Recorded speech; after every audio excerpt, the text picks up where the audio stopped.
An unleashed woman does not apologize for these 10 things.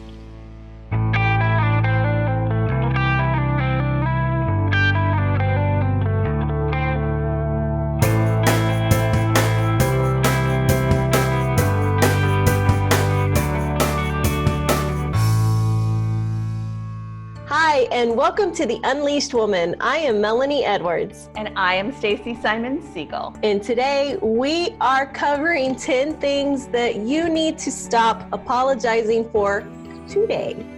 That's right. We found that by the time you get to a certain age, we are all over apologizing for things that at this stage in life, we should not be apologizing for. So we've put together 10 things that we want you to look at for yourself and see if you are still apologizing for these things. Number 1, girls, stop apologizing for taking me time. Whatever that looks like. Yeah, I mean, it's different for everybody. So maybe your me time is 5 minutes in your pantry without somebody asking you how to find something, or a massage outside of your house, or whatever that looks like for you, reading a book. Just you figure out what that is and then don't apologize for it. Number 2 is stop apologizing for your imperfections. You made it to today exactly how you are, perfectly imperfect, with no need to apologize for however you are. So whatever that is for you, those imperfections, kick them to the curb and stop apologizing for them. Our failures and imperfections really do lead us to our greatest ideas and our biggest comebacks. Definitely embrace them. That has worked for us over the years. The things that we thought were imperfections in ourselves have actually really, really helped us in many, many ways, not just personally, but in our businesses as well. It's so true. That is a big one. Number 3 is getting out of a toxic relationship. There is no need to apologize for getting out of a toxic relationship. Not at all. And maybe your family and friends, they like the person, but they're toxic to you. You're the one in the relationship. You're the one in the friendship. So stop apologizing and get out. That could even include your employment as well. Number 4, stop apologizing for standing your ground or sticking to your guns when it's best for you. We're at the stage in our life where we should be choosing what makes us happy over what stresses us the heck out. Right. I mean, when you think about it, which one feels better? I think it's the one that makes you happiest instead of the one that stresses you out, When you stand your ground and you stick to your guns, it does make the path much easier. Number 5, stop apologizing for not instantaneously responding to someone when you receive a text, a call, or an email. Yeah, sometimes we just need a minute before we respond. We live in a time where there's an expectation for instant everything. And if we're not responding right away, then you feel bad. And then you say sorry for it. And we really shouldn't be apologizing for that. Right. Remember back in the day where before cell phones, before all of that, you had a pager. You likely had a pager. And maybe that person wouldn't get back to you right away. I mean, there was a process. But my whole point of saying that is, years ago, we took more time how we got back to people because people were not expecting an immediate response in 2 seconds. That's true. And now we find that, and especially as women too, you see men don't do this like women do. Women will start a statement with, "Oh, I'm sorry," and then fill in the blank to cushion whatever our perceived shortfall is. Right. It's our way to set the stage for them not feeling bad about the fact that we didn't get back with them right away. Right. But on the flip side, I really think that we need to take our own medicine and not have that expectation for others as well. Right. And not think, oh, they didn't respond right away. They're mad at me, or they don't want to go out to lunch with me, or we start making up all these crazy ideas and thoughts that aren't the case. And you just said something really important too. As women, we can tend to think when we don't hear right back from someone, Right. that I've done something. Right. Why are they upset with me? That it's our fault. And that is likely one of the reasons that a lot of women will segue into something with an apology. Yeah. I'm so guilty of that. It's time that we just own it. As women, we just tend to keep piling things on our plate until it's overwhelming, and then we don't have a choice but to apologize for it later. Which brings us to number 6, and stop apologizing for saying no. No is a power word.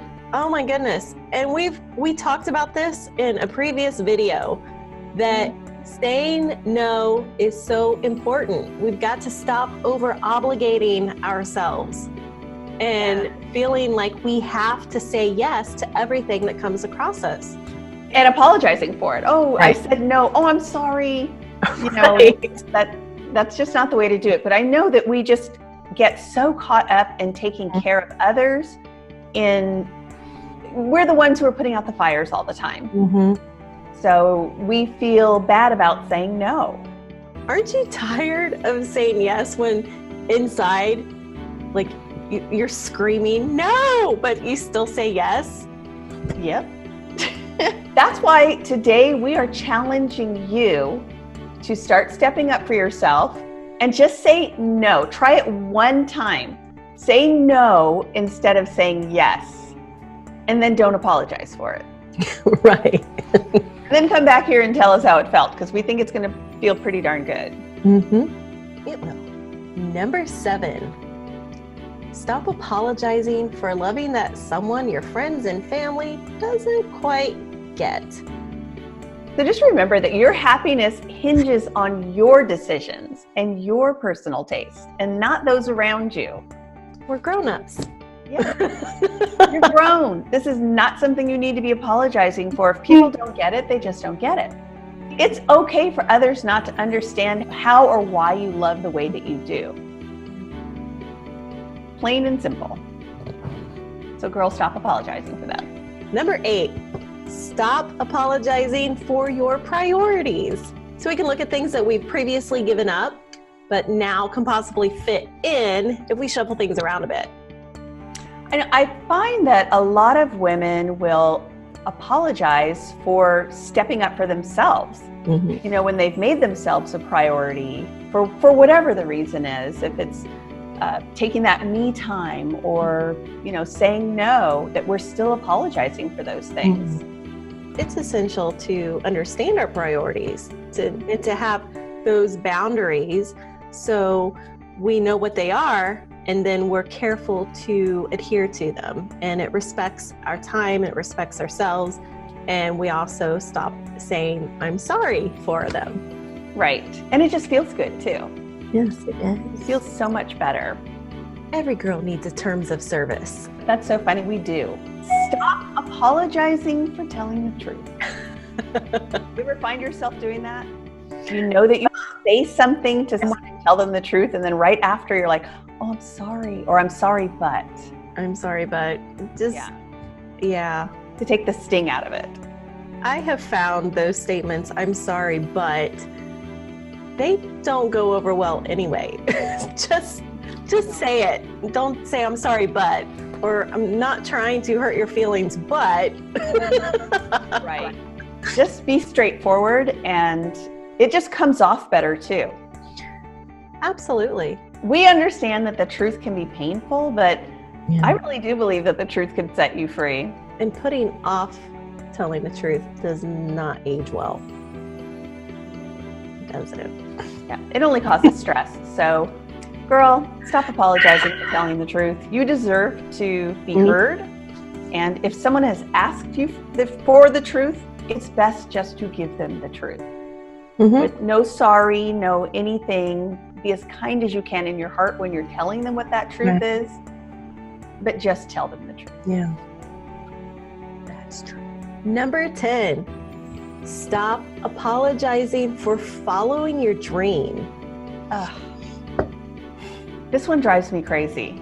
And we've all done this where we belittle our dream, or we belittle the fact that we've accomplished our dream, or we've accomplished something that we've worked really hard for, just to help someone else maybe not feel bad. Yes, I 100% agree with you, because a lot of times people see it as a mirror. So whatever they perceive as their shortcomings and you're succeeding at, it can be painful for that person. And therefore we couch that with an apology. And why should we apologize for something that we have worked so hard for, and we've made it, we've accomplished it, and we're so proud of ourselves for doing that. As women, we just need to become more comfortable with going after what we want, getting it, and then sitting in it as like being proud of ourselves for doing it in a nice way, not being like prideful. Right. Proud of yourself for, succeeding at something. But this is important too, that we continue to uplift other women who are succeeding, and not let them feel like they have to apologize for having been successful and going after their dreams. And also true friends, people who truly want the best for you, they love you, they will support you. They will be happy for you. Yeah. A real friend. I mean, they're going to be so stinking over the moon, happy for you. Oh, yeah. Not jealous, not envious. Yeah, they will share in the joy with you. Yep. So just remember those 10 things at this stage in life, ladies. Life is way too short to be spending all of it saying, "Oh, I'm sorry. I'm sorry. I'm sorry. Girl, I'm sorry. Girl, I'm sorry." Go over these 10 things, write them down if you have to. If you're doing any of them, just work on not doing them and transitioning to whatever feels better for you. Just be a little more conscientious. Thanks for watching. Make sure you subscribe so you don't miss another video, and share it with a friend, and don't apologize for it. That's right. That's right. We will see you ladies soon. Thank you. Bye.